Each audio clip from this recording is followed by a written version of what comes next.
Because of the Lord, why we are serving, why we are doing all of this. Hindi po madali para sa atin ang alam naman nating bagyong kasagsagan, pero we choose to come here and worship the Lord and serve the Lord despite of. Amen? Salamat sa Panginoon because the Lord is giving us same heart, same passion in serving the Lord. Kaya nga palakpakan po natin muli ang ating Panginoon. Praise God.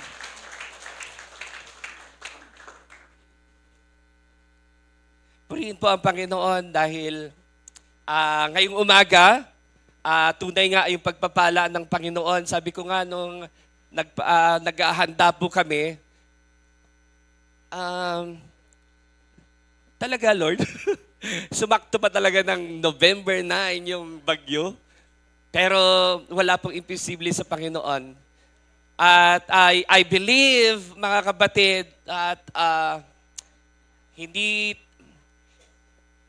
what we call, para kumbaga, yung faith natin, yung pananampalataya natin na pagka ba wala kang pamasahe, pumunta ng church, hindi ka napupunta? Kapag ka ba masakit yung kuko mo, hindi ka napupunta? Kapag ka ba may bagyo, hindi ka na magsaserve. Kasi matutunghayan natin later yung buhay ni Pablo, buhay ni Pedro, paano ba sila nag-serve sa Panginoon? But I would like to remind all of us, sa lahat sa atin, that truly there is joy in the house of the Lord. Amen po ba? Kanina pa lamang po sa ating paninimula, yung kagalakan na meron po kami talaga is overflowing, overjoyed. Dahil sa kabila ng mga situation na nangyayari, ay nandoon pa rin yung katapatan ng Panginoon. Ano po? Kaya nga po, bago ko po sabihin sa inyo, na supposedly ang ating speaker should be Elder Rodel Castillo coming from Doha, Qatar. He's one of our elder doon po. At in fact, talagang ang puso niya ay sobrang nagnanais na makarating. Ano po? Kahapon kinikwento niya nga naka-ready na siya lahat. Nakabili na rin siya ng isusuot niya. Lahat, prepared na lahat. And then suddenly, kaninang umaga, madaling araw, gusto niya lang pumunta mag-asawa, kaya lang his mother, his brother is really trying to pigilan na sila kasi nga dahil sa panahon, yung weather, Kaya po mabuti pa rin ng Panginoon dahil sabi nga natin in season and out of season, kailangan lagi tayong handa. Amen. Kaya alam niyo po, marami pong plano ang Panginoon. Pero naniniwala tayo na ang lahat ng nangyayari, pinapatupad yun ng Panginoon No? Kaya nga sabi ng Proverbs 19:21, maraming plano ang nasa puso ng tao, ngunit layunin ng Panginoon ang siyang natutupad. Yes, nagpaplano tayo. Yes, maganda naman yung hangarin natin, yung layunin natin. But do not forget, the sovereignty of the Lord will always prevail. Kaya nga, kung sa tingin mo kapatid, para bang ang buhay mo, parang wala ng direksyon, para bang wala ng pag-asa, parang hindi na nakikinig ang Panginoon, hang on. May ginagawang mabuti ang Diyos, hindi mo lang alam. Hindi niya hahayaan na papahamak ang kanyang mga anak. Pagka sinabi ko pong hindi mapapahamak ang kanyang mga anak, it's more on spiritual. Hindi niya po hahayaan ang kanyang mga anak na tumanggap sa kanya na sila ay malayo sa piling ng ating Panginoon. Kaya nga po, hindi ko po pwedeng sabihin ngayon na kapag ka naghihirap ka na, pinabayaan na ng Panginoon yon, na hinayaan ka na lang maghirap, magdusa. There is always a purpose sa ating Panginoon. At sa ating tema ngayong umaga, we serve united in mission. Alam niyo po, when we serve, hindi po basta-basta ang mag-serve. No? Lalo na kapag ka nagsaserve ka, wala namang sweldo. Kaya nga po, maganda po, pinapakita talaga ng Panginoon, when you serve in the Lord, it should be coming from your heart. Hindi po sa galing sa kung sa panlabas lamang. Kaya nga pag sinabi natin we serve, it's more on puso. Hindi po sa kagalingan natin. Katulad ng mga narinig nating testimony, it's not about themselves. Hindi dahil sa kanilang kalakasan, kundi dahil sa kalakasan, kapangyarihan ng Panginoon sa buhay ng ating mga kapatid. Kaya po, maganda po ang plano ng Panginoon ngayon. Nakikita man natin yung bagyo, nakikita man natin yung kakulangan, hindi man dumating ang ating speaker, that's fine. Pero sa huli, masasabi pa rin natin na mabuti ang Diyos. Amen? Can we say mabuti ang Diyos? Amen. Sa anumang oras, sa anumang panahon, mabuti ang Diyos. Amen? Siya ay tapat, siya ay dakila. Hallelujah. Tulad ng ating verse in Philippians 1:27, it says here, whatever happens, conduct yourselves in a manner worthy of the gospel of Christ. Then, whether I come and see you or only hear about you in my absence, I will know that you stand firm in the one Spirit, striving together as one for the faith of the gospel. Kaya nga po sinasabi natin, united in mission. Hindi po pwedeng mag-serve ka lang ng mag-serve. Ang hirap po mag-serve ng nag-iisa lang. Kaya nung nag-aayos kami ng mga sound system dito, mula sa baba, hindi ko kaya mag-isa. Kaya kailangan mo tumawag ng tulong. Kasi nga hindi natin kaya mag-isa. Aminin natin mga kapatid, na sa lahat ng ating ginagawa sa buhay, hindi po natin kayang ang mag-isa. Kaya nga, sa lahat ng bagay kahit nga si Adan, binigyan pa rin ng kasama. At isa lang pinapakita ng Panginoon. Sinasabi ng Panginoon, anak, hindi mo kaya ako nandito. Kasi pag kinaya mo, kapatid, take note of this, pagka kinaya mong tawirin ang isang bundok na mag-isa, pagtawid mo, sasabihin mo sa sarili mo, kinaya ko. Sinong naparangalan, sinong naitaas? Ang sarili mo. Kaya pala ang mga pagsubok, design siya na hindi mo kayang mag-isa.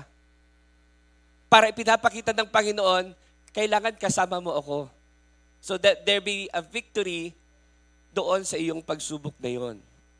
At the end of the story, sasabihin mo na lang, Lord, I know it was you. Ikaw lamang. Wala tayong maipagmamalaki sa ating Panginoon. Ano po? Kaya ang sinasabi po dito sa Philippians 1:27, yung tunay daw po na pag-ibig ay ipinapakita ng Diyos hindi sa salita lang. Kundi doon sa ginawa niya sa krus. Yun yung tunay na pag-ibig. Gawa, may paggawa. Nang ibinigay ni Kristo sa atin ang kanyang pag-ibig sa pamamagitan ng cross na kung saan ibinigay niya ang kanyang buhay. Kaya po, this morning, we're going to talk about tatlong bagay, three things. Pag-usapan natin ang tunay na pagbabago, ang pagkakaisa, pinagbuklod ng pag-ibig, at isang layunin kay Kristo. Ayan po. Tulad po ng sabi ko, hindi po madali ang maglingkod. No? Narinig natin yung buhay ng mga apostles, mga disciples nung araw. Hindi po basta-basta. Nabasa niyo po ba yung dinanas ng buhay ni Pablo, for example? No? Sabi ni Pablo sa 2 Corinthians 11:23-28, tignan natin po yung puso ni Pablo. Tignan natin kung gaano kadali ang sumunod, ang maglingkod sa Panginoon. But tignan natin in a human perspective kay Pablo. It says here, mga tagalingkod ba sila ni Kristo? Lalo na ako. Nagsasalita ako tulad ng isang hangal, sa pagpapagal, sagana ako. Sa paghagupit, lalong higit. Sa pagkakabilanggo, lalong marami. Sa kamatayan, madalas. Hinagupit ako ng mga Hudyo sa 5 pagkakataon ng 40, maliban sa isa. 3 ulit akong pinalo. Binato ako, minsan 3 ulit akong 3 ulit kong naranasan na nawasak ang barkong sinasakyan. Isang gabi at isang araw akong nasa laot. Madalas akong nasa paglalakbay, nasusuong sa panganib sa mga ilog, nasusuong sa panganib sa mandarambong, nasusuong ako sa panganib mula sa sarili kong lahi, nasusuong sa panganib mula sa mga hintil, nasusuong sa panganib sa lungsod, nasusuong sa panganib sa ilang. Nasusuong ako sa panganib sa karagatan, nasusuong sa panganib mula sa mga hindi tunay na kapatiran. Madalas ako sa pagpapagal at mabibigat na paggawa. Madalas akong napupuyat, nagugutom at nauuhaw. Madalas akong nag-aayuno, giniginaw at walang damit. And take note of this, sa kabila ng mga bagay na panlabas, araw-araw ako ay ginigit-git ng pagmamalasakit sa mga iglesia. Iba ang dinanas ni Pablo. Bilang tagapaglingkod. And kung isasabihin mo sa sarili mo, are you a servant of God? Oh yes, I am. Anong ginagawa mo? Umaattend ako ng church every Sunday. Okay? Okay, that's good. Every Sunday? Pag hindi ako inuubo. Pero tignan niyo po yung buhay ni Pablo. Halos lahat na ata nasuong na sa kanya. And that's for the love of Christ. Dahil sa pag-ibig niya sa Panginoon.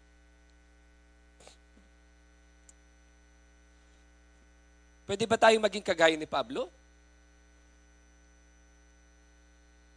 Ibig ba sabihin nito, sinabi niya dito sa 2 Corinthians, dapat daw maging ganito rin daw ba tayo? Kailangan daw suungin din natin, magutom tayo, madalas na naginiginaw, walang damit, no? Ito po kasi, itong emotion na ito ni Pablo, talagang ipinapakita lang sa atin na hindi po madali ang maglingkod. Hindi niyo po kaya mag-isa. Pero makikita niyo po si Pablo, kinaya niya po ito dahil sa kalakasan na binibigay ng ating Panginoon. But do we have to be like Paul and experience what he had been through as an apostle of Christ to be a true Christian, para maging totoong, para masabi lang natin na tayo ay totoong Kristiyano? Alam niyo po, hindi naman pwedeng ipilit ang ating sarili, nagayahin din kung ano yung ginawa ni Pablo.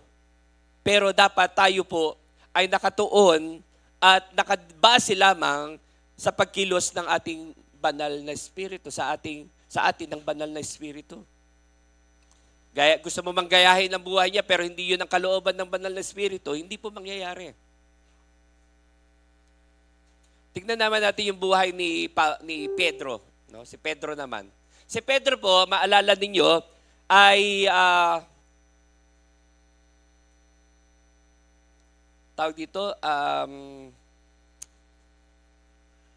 ilang beses niya nga ulit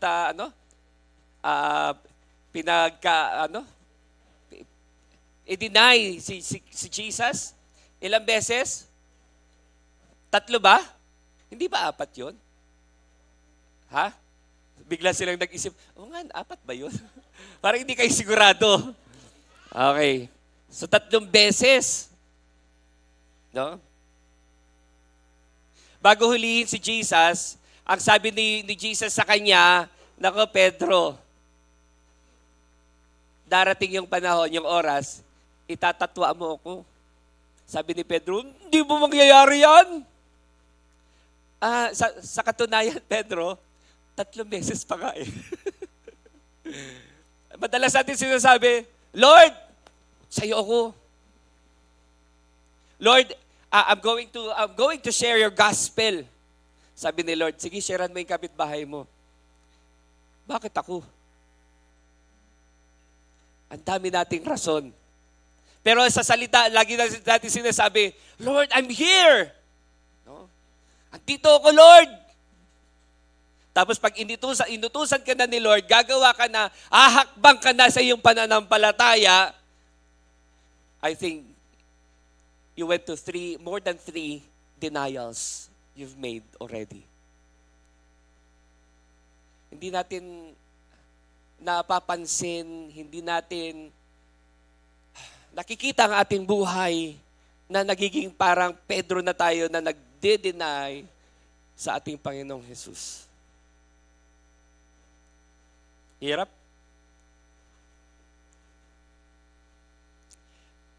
Pero sa buhay ni Pedro, ay lalong naging matibay ang pananampalataya niya pagkatapos nitong mga pagsubok na ito. At tulad ni Pablo, ay ginamit din si Apostol Pedro ng ating Panginoon mightily sa kanyang ubusan. Iba't ibang mga pagtawag sa atin ng Panginoon. Tulad ng pagkatawag niya kay Apostol Pablo at Pedro, ngunit isang sigurado.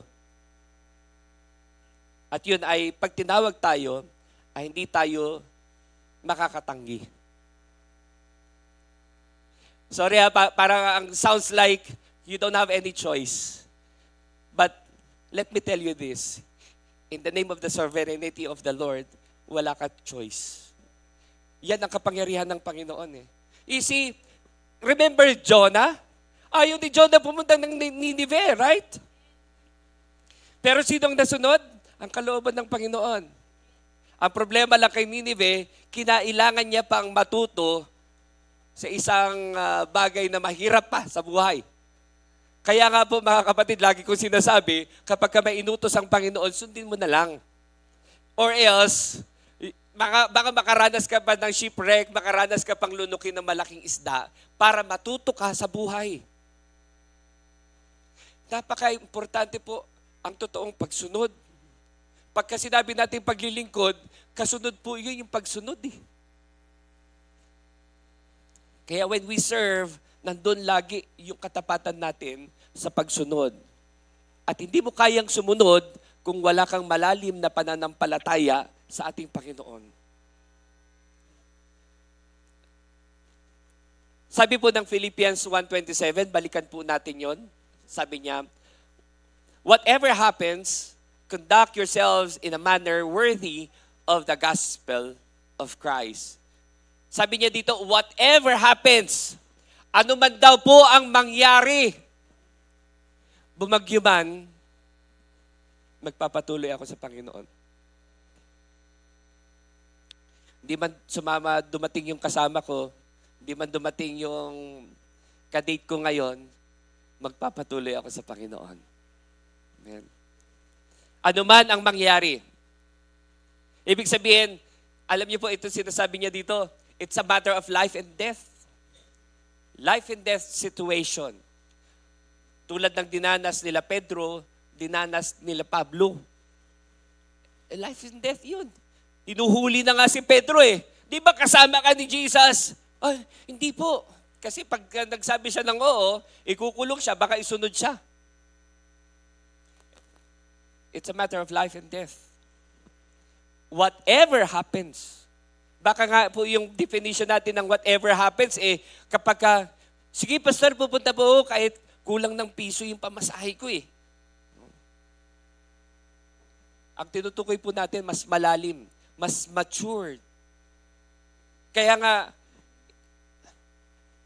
you cannot hear here na puro sasabihin ko lang sa inyo, mag-church kayo para pagpalain kayo ng Panginoon. Mag-church kayo para malaman ninyo ang kalooban ng Panginoon. Na ang kalooban ng Panginoon, whatever happens, makikita ang katatagan ng iyong pananampalataya sa Panginoon. No? Kaya nga po, sa Diyos, maibibigay mo ang lahat, 100%, kapag tunay na kilala mo ang Diyos sa buhay mo. You know what? The Lord is doing something, sabi na natin, gamitin ko na yung salitang miracle, impossible things, para maipakita sa atin na ang Diyos na ating sinasamba at pinaglilingkuran ay Diyos na makapangyarihan sa lahat.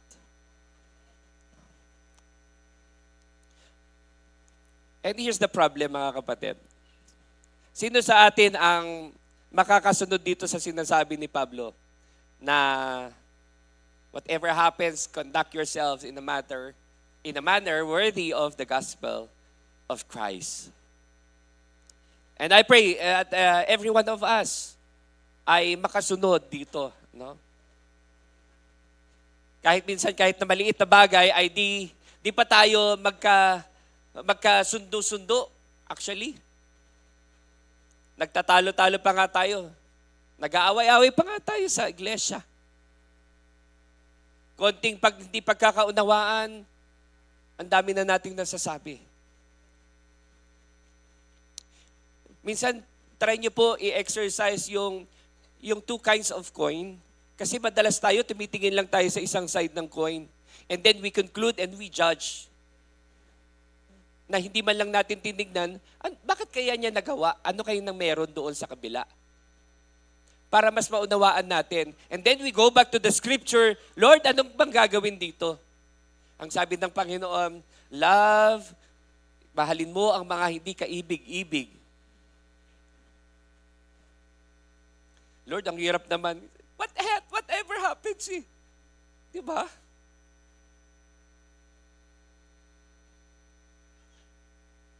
Kaya po, tignan natin yung ating sitwasyon, lalo na sa ating kapatiran.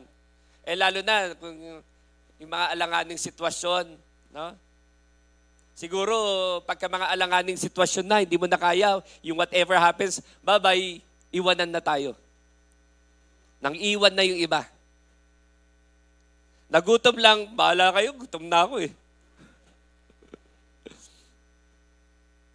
Kanya-kanyang takbo tulad ng nangyari sa mga disipulo ni Jesus nung nagkahulihan na. Imagine niyo po ito. For example lang naman.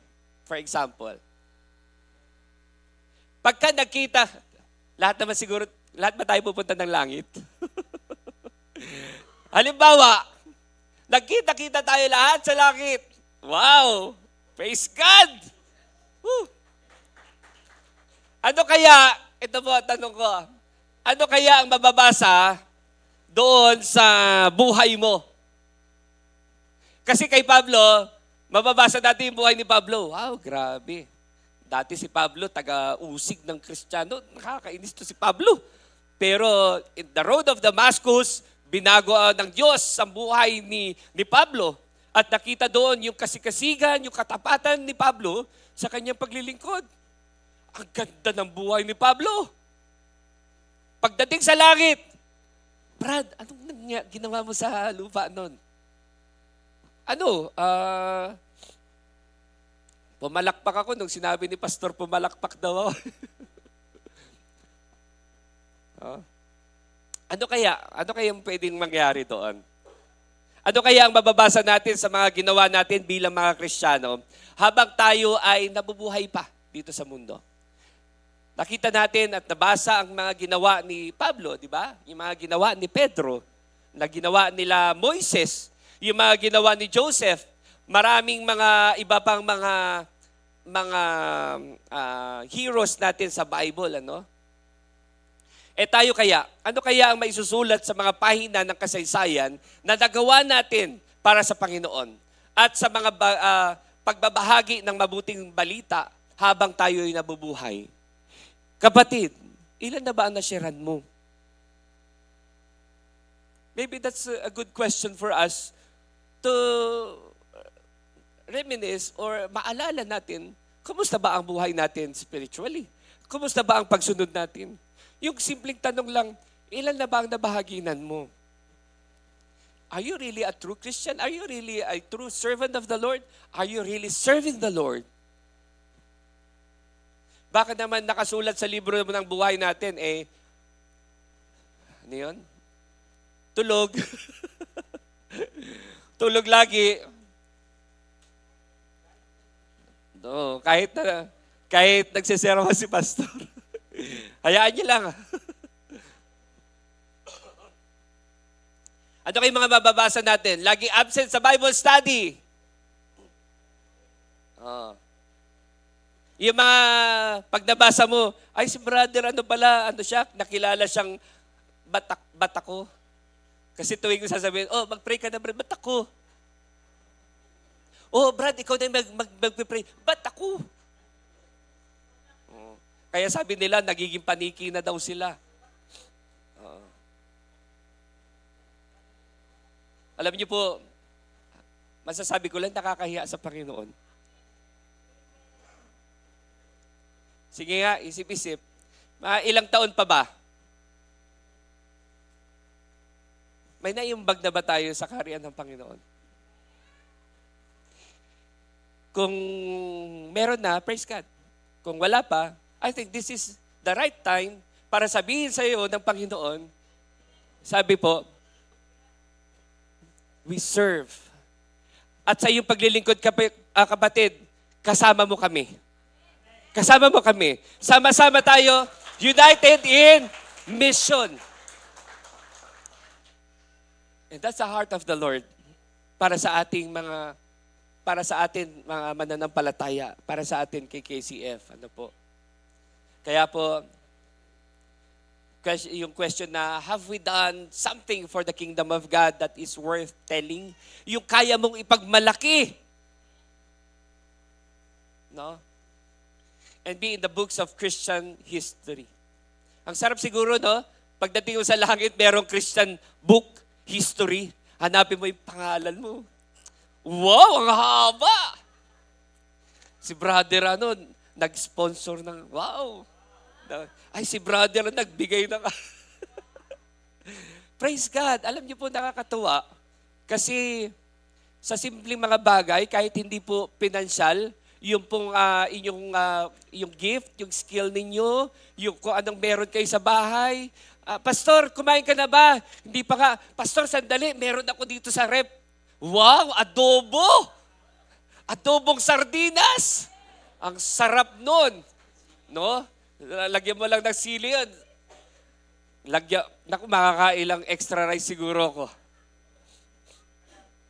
Pero nakita niyo po, yung buhay, balikan niyo yung buhay ninyo. Totoo nga, no? Paano ba ako nagsisilbi sa Panginoon?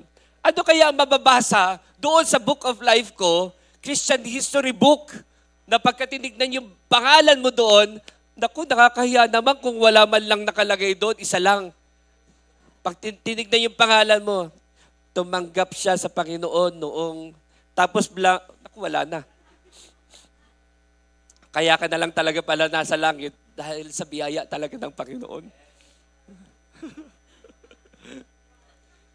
And I'm urging you everyone, mga kapatid, ang buhay na ibinigay ng Panginoong Hesus ay hindi lang para matulog, magpahinga,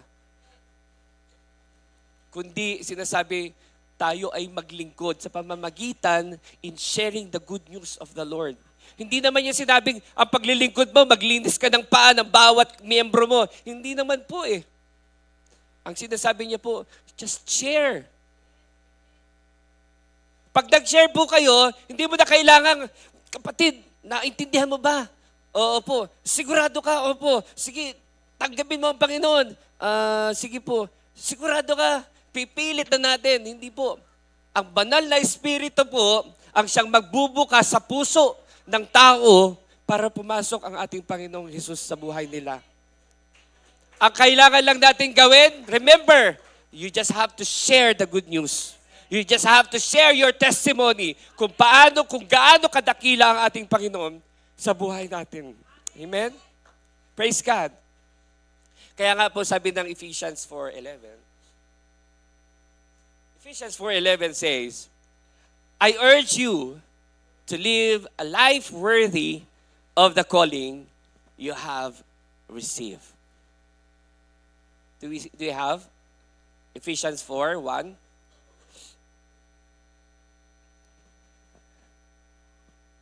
Yan. Salamat sa misis ko. Mukhang busy. Alam niyo po, tag team po kami niya ni misis. Kaya kahit wala akong clicker, alam niya na yung mga susunod eh. Okay. But anyways, salamat sa aking misis na supportive. Mamaya date tayo sa Jollibee. Again, it says here, I urge you to live a life worthy of the calling you have received. Lahat po tayo ay may panawagan, may calling po tayong lahat. Hindi po pwedeng tumanggap ka sa Panginoon, meron kang buhay na walang hanggan, naniniwala kay Jesus, pero wala kang calling. Hindi po totoo yun. No? Lahat po tayo merong panawagan, meron tayong gagawin. Ano po? Kaya po, we all receive a calling and we are urged to live a life worthy of it. Dapat worthy. Worthy tayo na sa pagkatawag sa ating Panginoon. Anong ibig sabihin nito? Ang ibig pong sabihin nito, dito pumapasok yung sabi natin una, tunay na pagbabago. Kailangan worthy daw tayo doon sa calling na yon. Hindi naman po pwedeng kumuha ka ng isang basahan, tapos naglinis ka dito, teka lang, yung basahan hindi worthy na madumi para panlinis mo. Kailangan mo ng labhan. Kailangan linisan mo muna para pag malinis na siya, worth it na siya na panlinis mo. No? Ewan ko sa inyo kung paano kayo maglinis sa bahay. Kung yung pinagpahiran ng paa, kinuha mo, tapos yung TV maalikabok. No? Tapos sasabihin na, ay, nahulog ng anak mo yung kutsara. Ay, anak, sandali. Dirty yan. Pinamunas din yung pa.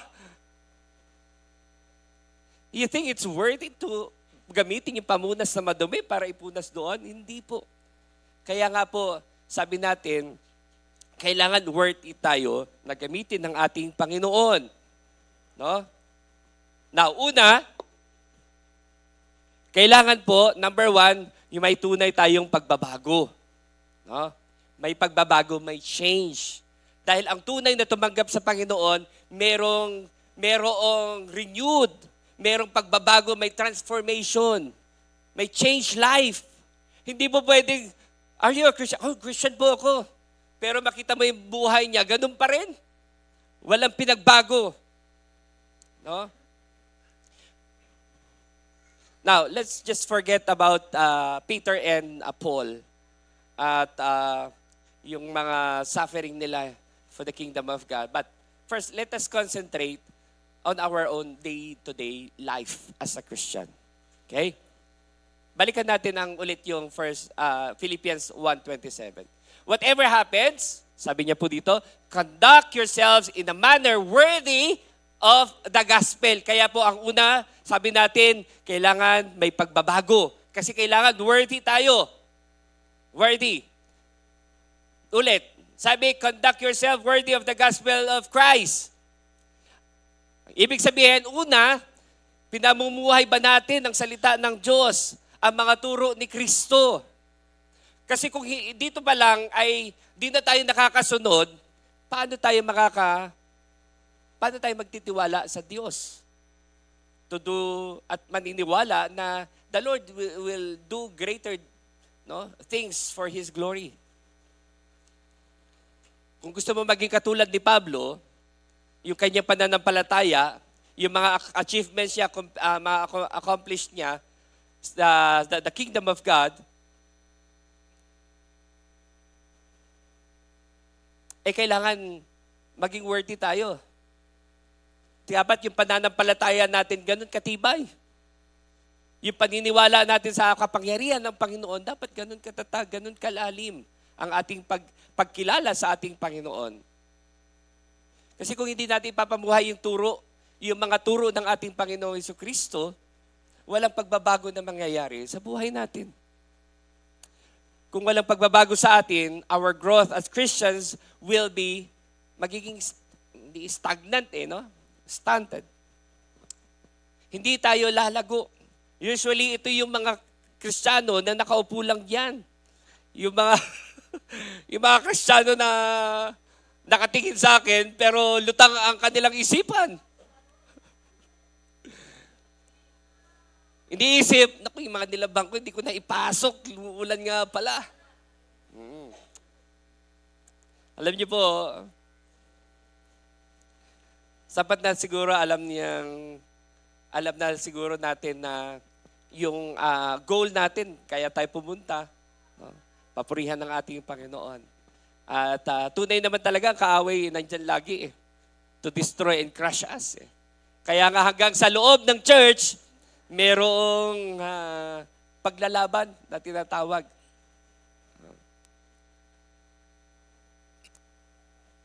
Ang mahirap po sa atin, no, sapat na sa kanila yung ligtas na lang sila. Hindi na mabigyan ni Lord ng mga bigger responsibilities kasi ayaw nga sumunod.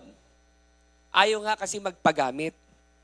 Sapat na sa kanila yung ligtas sila, nasa langit sila, tapos pag tinignan mo yung history nila, naligtas, tumanggap sa Panginoon. That's all.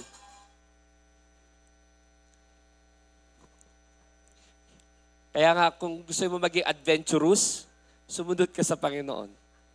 No? Naranasan niyo na po mag-skydiving? Sino nang nakaranas dito, skydiving?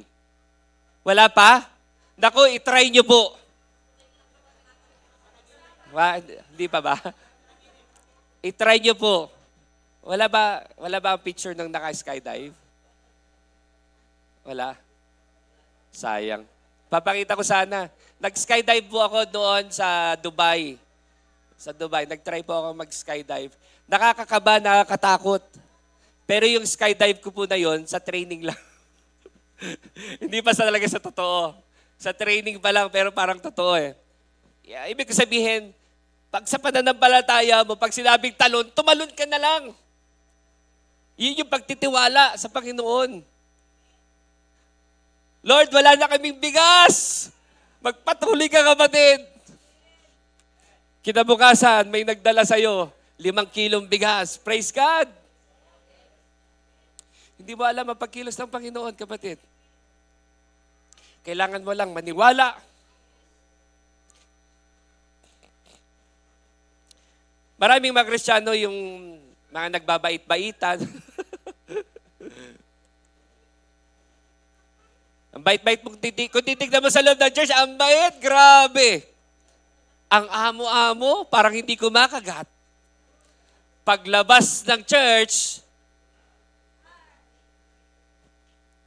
outside ng church, kanya-kanya na. Bahala ka. I really don't know.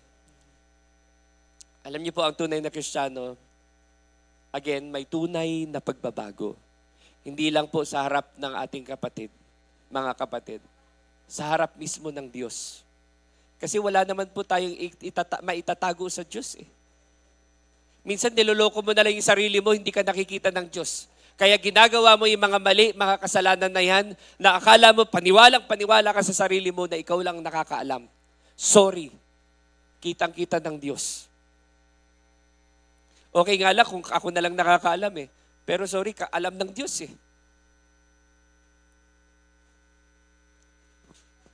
Tunay na pagbabago. Iba kasi yung binago ka talaga ng Panginoon. Halimbawa po, yung pagka sinabi natin na transform, na bago. Halimbawa, may kapatid natin nakulong sa bilangguan, O tinatawag natin correctional, for example. Ang layunin ng kulungan na ito ay para to reform. Ibig sabihin, baguhin. Pero, yung correctional na yon, yung kulungan na yon, may mga naririnig pa rin tayo na pagkalaya ng isang bilanggo, bumabalik pa rin siya sa dati. No? Kaya nga sinasabi natin dito, hindi natin tuloy alam kung yung bilangguan ba talaga is sapat at effective para mabago ang isang tao. Hindi po eh. Hindi natin masasabi. Kasi marami pong lumabas, pabalik-balik sila sa kulungan because paglaya nila, bumabalik ulit sila sa dati nilang gawi. At bilang mga tagalingkod, ang lingkod ng Panginoon, bilang mga tumanggap sa ating Panginoon, pag sinabi natin na transform, na bago ng Diyos, hindi na muling babalik doon. Kasi naunawaan na nila yung puso ng Panginoon, yung kalooban ng Diyos. Yun po yung tunay na pagbabago. Kaya nga po ang tunay na pagbabago, hindi sa kulungan. Ang pagtanggap sa ating Panginoong Hesus, yun ang totoong pagbabago. May transformation sa buhay natin.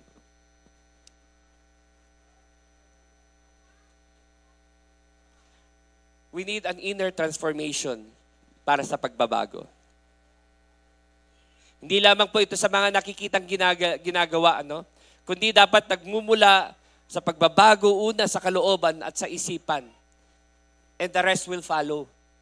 Ulitin ko po hindi po makikita yung pagbabago doon sa ginagawa mo. Parang kumbaga ganito, Dati, pag naguhugas ka ng mga hugasin sa lababo, ang inuuna mo, kutsara, tapos plato, tapos baso.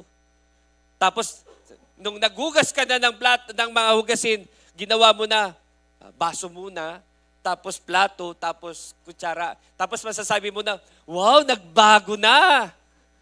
Hindi po doon nakikita ang pagbabago. Nagsisimula po yan sa loob, sa puso, sa ating isipan. Ibig pong sabihin, nung naghuhugas ka ng mga plato pinggan sa lababo, hindi ka na po noon, pag naghugas ka, masama ang loob mo. Ako na naman ang naghugas. Pag kumain kayo, kala nyo may katulong kayong naghuhugas.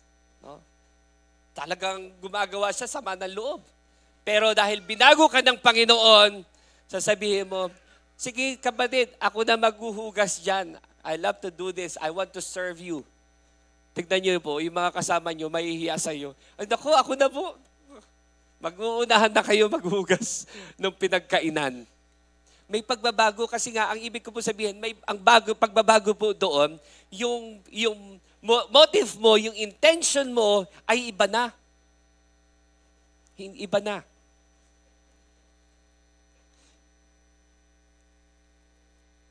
Kaya we should be transformed from our old self to a new creation. Dapat may transformation again.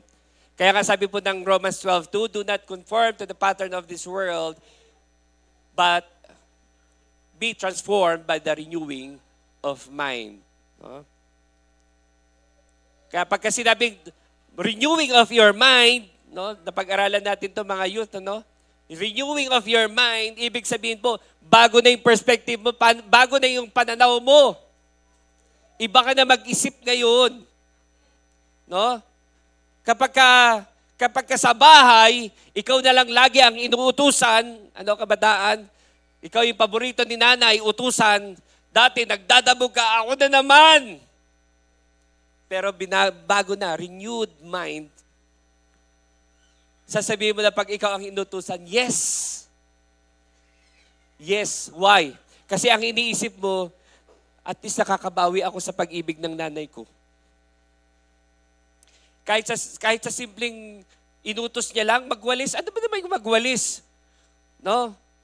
Hindi ka na yung ako na naman. Hindi. It's an opportunity. It's a privilege. Yun na yung nasa isip mo eh. Kaya nga pagka ginamit ka ng Panginoon, hindi mo iniisip, bakit ako? Bakit ako lang? Pagod na ako, hindi pa nga ako kumakain eh. Ang dami nating reklamo. Pero iba na yung pag-iisip natin. Salamat Lord for this opportunity. Thank you Lord God for this privilege. Iba na yung ating pananaw. Iba na yung ating pag-iisip. Kaya, so let us reflect sa ating buhay muna before we talk about anything else. Kaya nga ito pong ating tema for our 7th anniversary ng ating church. Unity po. Unity, service, and shared purpose. But we cannot talk about unity, much less service and shared purpose kung walang inner transformation na mauuna. Kaya po inuuna natin yung inner transformation natin. There can never be a unity in church unless we are one in Christ and we are transformed, assembling in Christ. Dapat alam natin saan tayo nagkakaisa, ano yung layunin natin. Yung pag-iisip natin, yung kalooban natin ay dapat naka-align doon sa kalooban ng ni Kristo. Tulad ng ginawa ng ating Panginoon kay Pablo tsaka kay Pedro. No? Tignan niyo po yung katabi niyo kung kamukha na ba ni Kristo. Kasi sabi po ng 1 Peter 1:15, sabi po ng 1 Peter 1:15, it says here, "But like the Holy One who called you, be holy yourselves also in all your behavior." Katulad ni Kristo, maging Christ-like tayo. Kaya nga, ang greatest model natin ay si Jesus. Ano po? Do we love the teachings of Christ? Do we have integrity? Do we have honesty? Do we have humility? And most of all, do we have love like Christ? Pagmamahal ba si Kristo ang nagbubukod sa atin? Pagmamahal ba ni Kristo ang nagbubukod sa atin? Ang nagbubuklod sa atin, ang para tayo magkaisa? No? Sana laging ganon. Yung unity na sinasabi natin dito in mission, dahil yun sa pag-ibig ng Diyos. Kaya nga, kung babalikan ko yung interview kay Nanay Bibing, it's all about the love of the Lord. Kaya tayo nagkakaisa, kaya tayo nagpapatuloy. Dahil nararanasan natin patuloy ang kanyang biyaya. No? Kaya praise God. No? Pangalawa po, yung pagkakaisa. Speaking of unity, pagkakaisa, pinagbuklod ng pag-ibig. Sabi niya po sa Romans 5:8, "But God demonstrated His own love for us in this, while we were still sinners, Christ died for us." Sabi, God demonstrated His own love for us, that while we were still sinners, He died for us. Nabasa ba nating sabi, God loves us. God loves us. Paano ba natin i-define yun na tayo ay minahal na ng Panginoon while we are still sinner? Parang ganito po. Halimbawa, si tatay, yung kanyang anak po, hindi niya po hinintay yung anak niya na magkaisip para sabihin na, okay anak, mamahalin na kita kasi mauunawaan mo na love kita. Hindi po. Mula ng kanyang pagkasilang, bago pa nga isilang yung kanyang anak, minamahal na ng tatay yan eh. No? Pagluwal mo sa mundo, mahal na mahal ka ng tatay mo, ng nanay mo. Ibig sabihin, wala ka pang pag-iisip, wala ka pang kakayanan magmahal, makaunawa ng pag-ibig, nandun na yung pag-ibig ng Panginoon sa iyo. Nandun na yung pag-ibig, like ng isang parent, no? Nandun na agad yung pag-ibig ng nanay doon sa sanggol na kahit wala pang pagkaunawa, hindi pa nakakaranas at hindi pa nakakaramdam ng pag-ibig, nandun na ang pag-ibig ng kanyang nanay.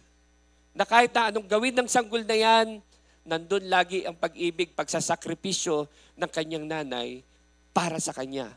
Kaya nga sinasabi natin, God demonstrates His own love us in this while we are still sinner. Kahit nung tayo pa ay makasalanan pa lang, inibig na tayo ng Panginoon. Ganun po kalalim, kalawak ang pag-ibig ng Panginoon. Paano niya ipinakita at pinaunawa? Sinasabi nga natin doon sa krus. Doon niya higit na ipinaunawa ang kanyang pag-ibig sa bawat isa sa atin na isang Diyos, isang hari ng mga hari, bababa, ibibigay ang buhay para sa iyong katulad na isang basahan lang. And it's not worth it na mamatay ang isang Diyos, mamatay ang isang hari para sa akin. Sabi nga natin, sino ba tayo? Who am I? Papakanta ata ako ngayon.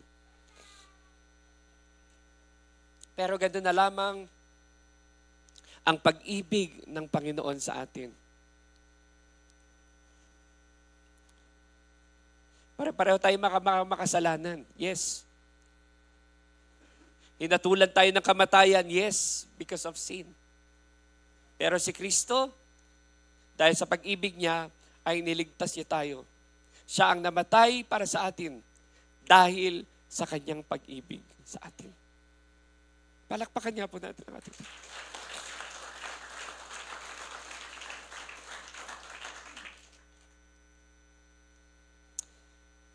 Again, pantay-pantay po ang pag-ibig sa atin ng ating Panginoon.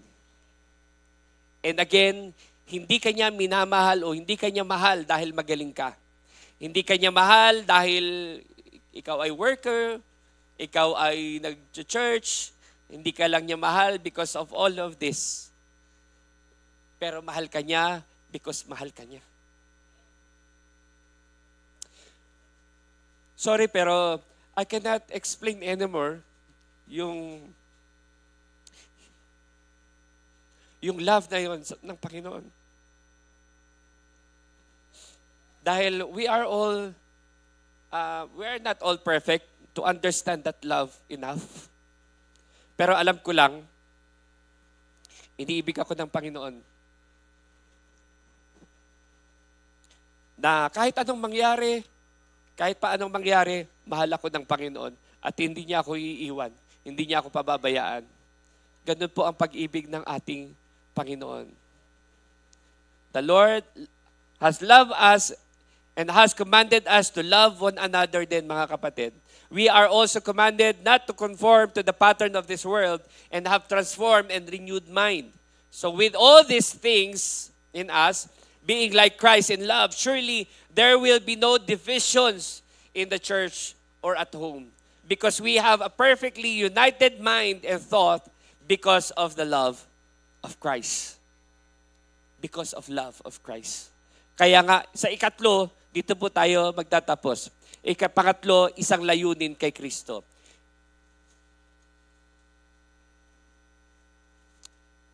Yan. Ito po yung service and shared purpose, no? Balik po tayo, Philippians 1:27 says, whatever happens, conduct yourselves in a manner worthy of the gospel of Christ. Then, whether I come and see you or only hear about you in my absence, I will know that you stand firm in the one Spirit, striving together as one for the faith of the gospel. When we stand firm in one Spirit, ibig sabihin meron tayong gagawin. Kailangan natin kumilos na sama-sama. Hindi po magkakaisa, mag-isa-isa, kundi sama-sama tayo na nagkakaisa. Kaya yung living worthy of the gospel of Christ at standing firm in one Spirit, that is that faith in action. That's faith in action. Ang totoong Kristiyano ay may pagkilos, mga kapatid. May action.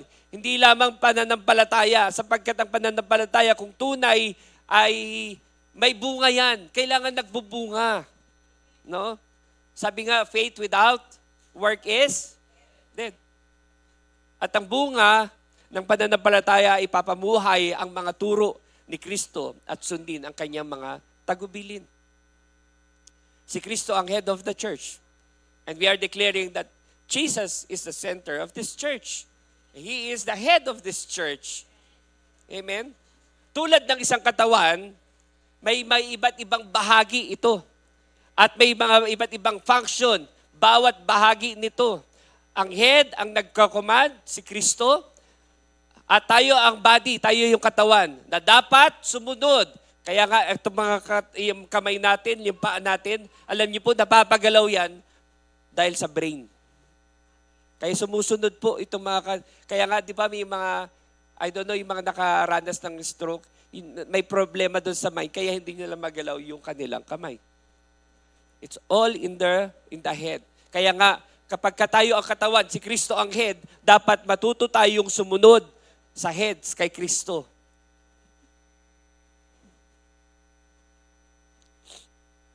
Romans 12:4-5 says, for just as each of us has one body with many members, and these members do not all have the same function. Magkakaiba po yan. So in Christ, we though many form one body, and each member belongs to all the others. Kaya kapag ang sabi ni Kristo, ng Panginoon, Punta kayo doon kay KCF, no? Ipamalita ninyo yung mabuting balita sa barangay na iyon. Sa tingin niyo po ba yung utak lang ang pupunta ron? Paano pupunta doon yung bibig? Doon sa barangay na yon. Kailangan ng paa, exactly.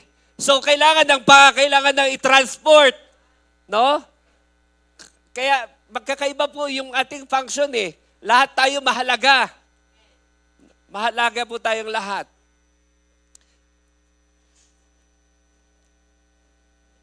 Kailangan yung mata na gagabay para di mabunggo. Yung tenga na makikinig. At ang mga kamay na magdadala ng Bible. At ang bibig ang magsasambit ng magandang balita. Hindi pa pwedeng kukontra yung paa eh. Sabi ng Panginoon, kay KCF, punta tayo doon sa Barangay Tabon. Yung paa mo, papunta ng Angeles. Tapos yung utak mo, parang ang hirap doon, no? Kaya minsan tayo sa church, nahihirapan tayo eh. Pag hindi tayo nagkakaisa, nahihirapan po tayo. Kasi maaring yung paa, yung utak, papunta sa Tabon, pero yung kamay papunta doon sa Angeles, mahirap.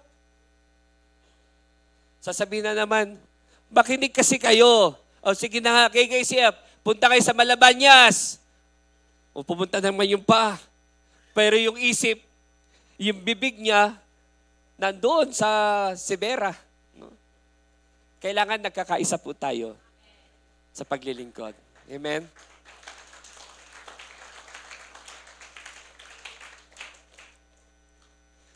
Sa pagkilos, dapat tama, dapat masigla. Kaya ang Kristiyano ay dapat nag-e-exercise. Nag-e-exercise ba tayo? Hindi po yan yung nagba-barbell, no? Hindi po yan yung jogging. It's okay, that's good for your health, no? Pero ang sinasabi ko pong ehersisyo, nagbabasa ba tayo ng Bible? Uma-attend ba tayo ng Bible studies? May trainings ba tayo?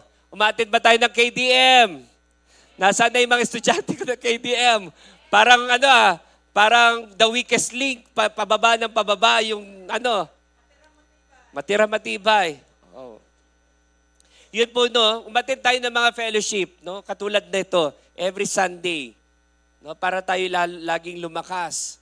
Kaya sabi ng Ephesians 4:12-13, to equip His people for works of service so that the body of Christ may be built up until we all reach unity in the faith and in the knowledge of the Son of God and become mature, attaining to the whole measure of the fullness of Christ. Tinawag nga tayo ng Panginoon. Naging effective ba tayo dito? Hindi. Why? Nanginginig. Nanghihina. Why? Kasi nga, walang exercise. Hindi kumain. Hindi nagbasa ng Bible. Hindi nag-devotion. Hindi nga nag-pray eh. Anong i-expect mong bunga doon sa pupuntahan mo? Para kang inutusan ng nanay mo, anak, bili ka naman ng tsuka at saka toyo. Tumakbo ka naman. Talaga nga naman masigasig talagang yung pagsunod niya. Tumakbo na siya sa tindahan. Pagbilad po ng suka at saka ng toyo. Magkano man toyo, suka? 20 pesos. Ay, wala pala akong pera. Anong gagawin ko? Babalik ako ulit sa nanay ko. Napagod lang ako. Hindi ba pwedeng sugod tayo ng sugod, mga kapatid? You need to make sure that you have good health spiritually. No? We should be equipped dahil meron tayong marching order sa Panginoon. Paano ka mag-share kung wala ka namang i-share? No? Ano ang ipapaalala sa iyo ng banal na Espiritu kung hindi ka naman nagbabasa ng Bible? Sabi ng Holy Spirit, alam mo yung sinabi ng John na, ay, paano ka ipapaalala sa iyo? Hindi mo nga pala nabasa yung John? Kita niyo po? Kaya nga kailangan natin basa-basa din. Basa-basa din. Sabi, to equip His people for works of service so that the body of Christ may be built up. Dahil may iniwan ng Panginoon sa atin na dapat nating gawin, mga kapatid. May inutos ang Panginoon sa atin bago siya pumanik sa langit. At ito po yung sinasabi sa atin when we talk about mission. And most of us already have in their mind pag sinabi nating mission. And that's, makikita natin agad sa Matthew chapter. Ay, mahihain pala ka. Matthew chapter 28. Ayan. Diba? Sabi po, lumapit si Jesus sa kanila at sila'y kaniyang kinausap na sinasabi, ang lahat ng pamahalaan sa langit at sa ibabaw ng lupa ay naibigay na sa akin dahil dito magsiayon nga kayo at gawin ninyong mga alagad ang lahat ng mga bansa na sila'y inyong bautismuhan sa pangalan ng Ama at ng Anak ng Espiritu Santo na ituro ninyo sa kanila ang kanilang ganapin ang lahat ng mga bagay na inutos ko sa inyo. At narito, ako'y sumaya sa inyo palagi hanggang sa katapusan ng sanlibutan. That's our Great Commission, no? Mula sa ating Panginoong Hesus. Lahat ng kapamahalaan, authority sa langit man o sa lupa ay ibinigay na kay Kristo. Wala na tayong ibang hahanapin. Na kay Kristo na. Si Kristo lang ang kailangan mo, kapatid. Siya lamang. We were given the marching orders by the Lord to preach the gospel to all nations. Sabi pa niya, ituro ninyo at tuparin ang lahat ng inutos ko sa inyo. Kaya nga, I believe, KKCF, the Lord is redirecting us to mission. And we are still praying, Lord, kung saan niyo po kami dalhin, then be it. Ang kalooban niyo po ang masunod.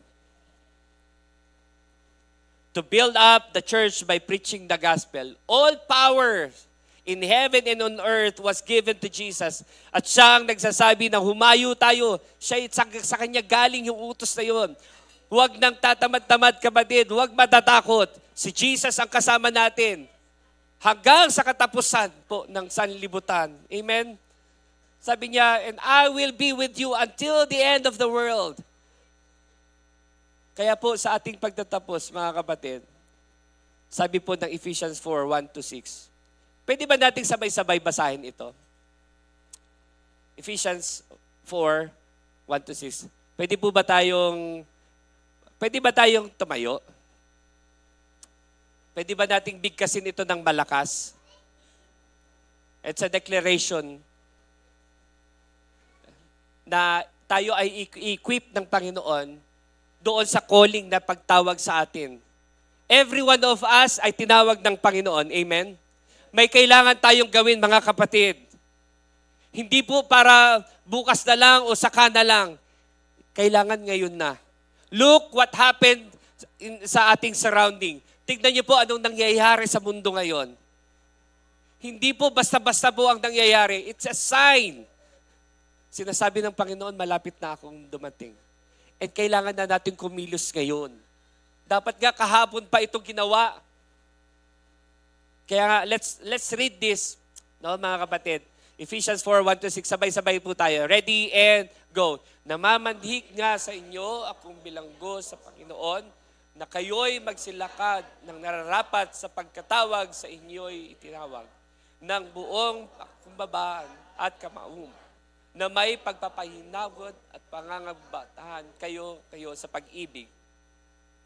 Na pagkasikatan ninyong ingatan ang pakikipagkaisa sa Espiritu sa tali ng kapayapaan. May isang katawan at isang Espiritu, gaya naman ng pagkatawag sa inyo, sa isang pag-asa ng pagtawag sa inyo. Isang Panginoon, isang pananampalataya, isang bautismo, isang Diyos at Ama. Siyang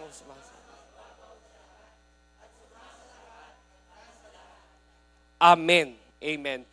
Can I ask every workers to come here? Mga kapatid, can we pray for our workers? Can we pray for can I ask everyone, ang mga church workers natin, to come here on the stage? At ipanalangin po natin sila.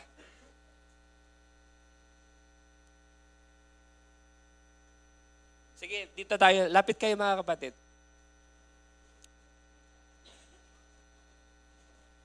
Nais ko pong ipakilala sa inyo mga kapatid ang ating mga church workers. Lahat po sila pinasasahuran ng 20,000 monthly to. Tapos may 13-month pay po sila ngayon na 15,000. Okay? So ilan na lahat to? Okay. Sige. Spiritual blessing ang tinutukoy ko po. Okay, spiritual blessing.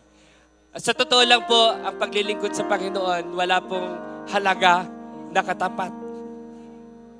Pagdating sa Panginoon, you know what? Ang isang yakap lang din ni Lord, it's more than enough. Kaya po, ang paglilingkod po, ay hindi po madali katulad ng ating narinig. Maraming pasakit, maraming sacrifices. Pero, sabi ng ating napanood kanina, your labor is not in vain. No, mga kapatid, your labor is not in vain. And if you want to be a workers as well, let us know. At ang lahat tayo may iba-ibang pagkatawag ng Panginoon. Might be, ikaw ngayon na nakatayo ngayon dyan sa congregation, the Lord is calling you to a mission. And I pray for you as well, na magamit kayo mightily ng Panginoon. Hindi man sa harap, kundi sa likod ng stage magamit kayo. Dahil ang paglilingkod po, hindi po yan yung nakikita lang. Maging sa mga nakakubli na naglilingkod, such a blessing and honor sa ating Panginoon. Amen po ba? Okay, right now, can we just raise our hands to our workers right now? Hallelujah. Lord God, we worship you, Lord God. We just want to thank you, Lord God, for the lives of these workers, Father God. Lord, nakikita niyo po ang kanilang puso, O Diyos, na naglilingkod sa inyo. Na sa kabila ng bagyo, sa kabila ng ulan, sa kabila ng mga gawain sa bahay, sa kabila ng sakit, Panginoon, ay naroon, Panginoon, ang kanilang kamay, ang kanilang puso na handang maglingkod sa inyo. Lord, I pray, Lord God, to protect each heart of this, O Lord God. This precious heart, O Lord God, na itinalaga ninyo, Panginoon. Tinawag, Panginoon, for your glory, O Lord God. Lord, continue to remind them, O Lord God, na ang kanilang pagpapagal na ito ay para sa inyo lamang, for your glory, O Lord God. Not for ourselves, hindi para sa aming mga sarili, Panginoon, hindi para sa aming kung kanino man, Panginoon, but it's all for your glory, O Lord God, alone, Lord God. Kaya naman, Lord, we speak blessing upon them, upon their lives. Lord, mapagod man sila, Panginoon, bigyan niyo po sila, renew their strength, O Lord God. Lord, manghina man sila, Lord God, kayo po ang siyang magtatayo muli sa kanila at magpapaalala, O Lord God, na ang kanyang pagtawag sa kanila is a privilege. It's a blessing, O Lord God, for them. Salamat po sa buhay ng aking mga kapatid na ito, na patuloy silang gamitin ninyo, Panginoon, mightily sa iba't ibang kapamaraan ayon sa inyong kalooban, Panginoon. We thank you, Lord God. To you all the glory. In Jesus' name we pray. Amen and amen. Hallelujah. Praise God. And now, hayaan niyo po mga kapatid, me and the workers would like to pray for you as well. It's a sign of a mission that coming from here on the stage ay ahayo at pupunta po sa congregation to pray for each one of you. Ano po? Now, hayaan niyo po na ipanalangin namin po kayo. Can we all close our eyes? Can we all close our eyes? And can we just bow down our heads? Bow our heads. Amen. Kapatid, I would like to know,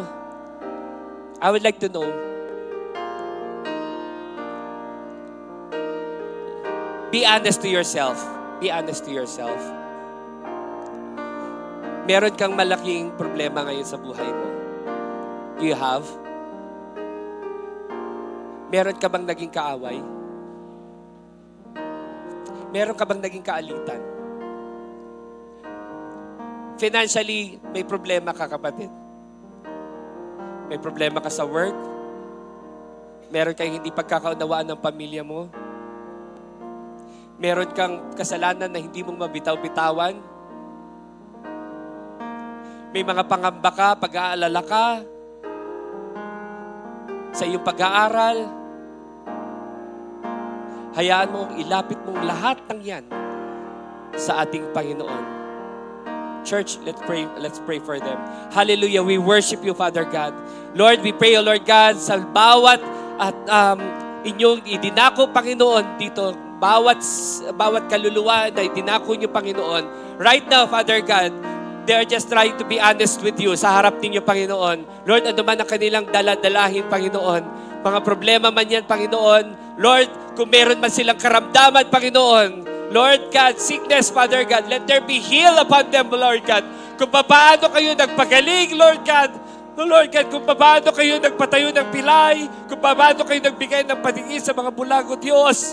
Lord, let there be healing power, Lord God, upon their lives, Father God. Salamat po, Panginoon.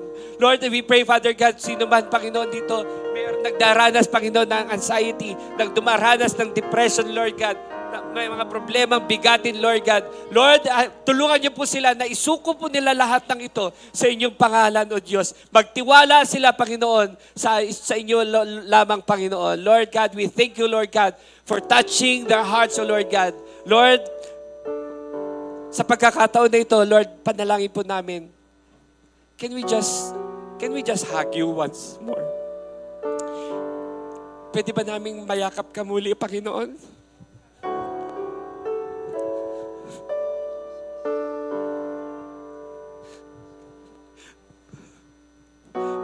We miss you, Lord.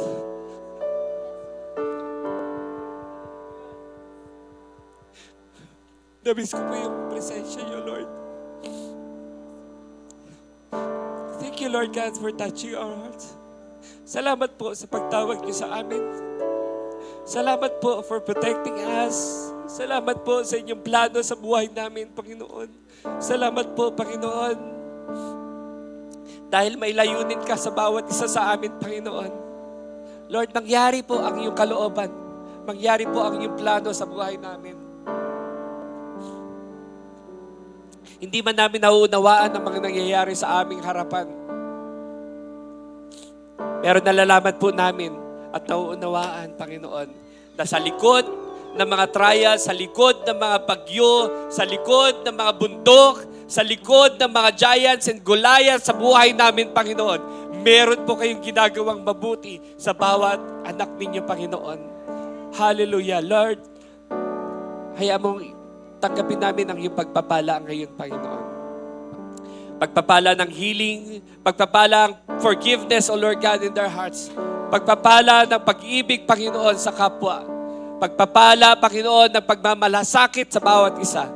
At makita niyo po ang bawat isa sa amin na nagkakaisa, naglilingkod, O Diyos, sa inyong pangalan, O Diyos, sa inyong pagkatawag sa amin.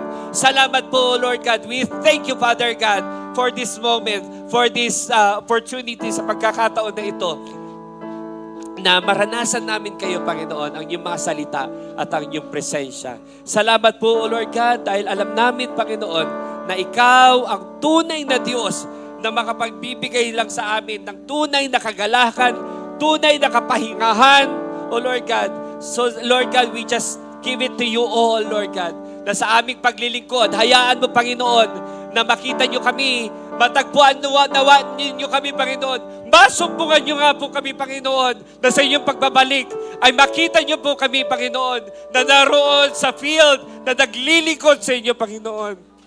Lord, huwag niyo pong hayaan na pag dumating kayo, natutulog lang kami at walang ginagawa, Panginoon. Lord, masumpungan niyo po ang bawat puso namin, Panginoon, na naglilingkod sa inyo lamang, O Lord God. Panalangin po namin ang bawat isa sa amin, Panginoon, maging ang mga susunod na henerasyon, O Diyos.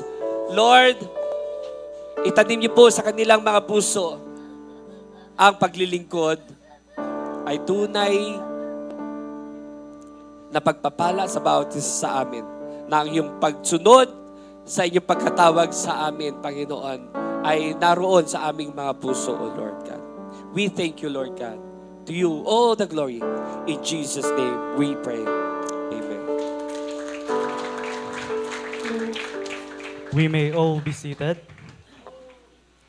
And as we serve united in mission, brothers and sisters, these are the next generation who will serve the Lord. To sing our response song, we present to you the selected children from our children's ministry as they sing, Choose to Serve the Lord.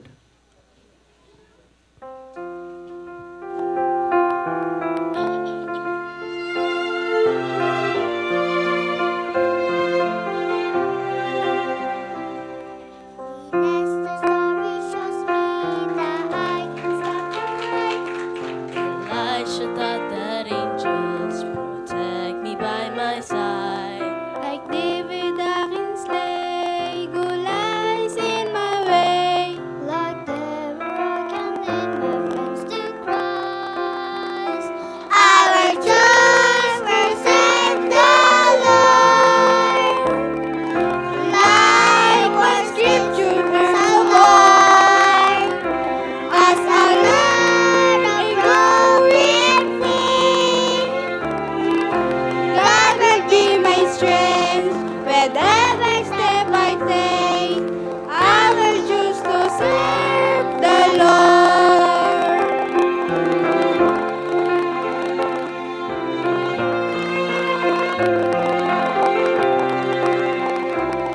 Like Moses, I found courage for God to bright our way. Like Noah, I will listen to heaven and obey. I'll trust the Lord like God and live with love and hope. Like Hannah, double and I pray. I will choose to serve the Lord. Like my scriptures above, as I learn and grow in faith, God will be my strength. Whatever step I take, I will choose to serve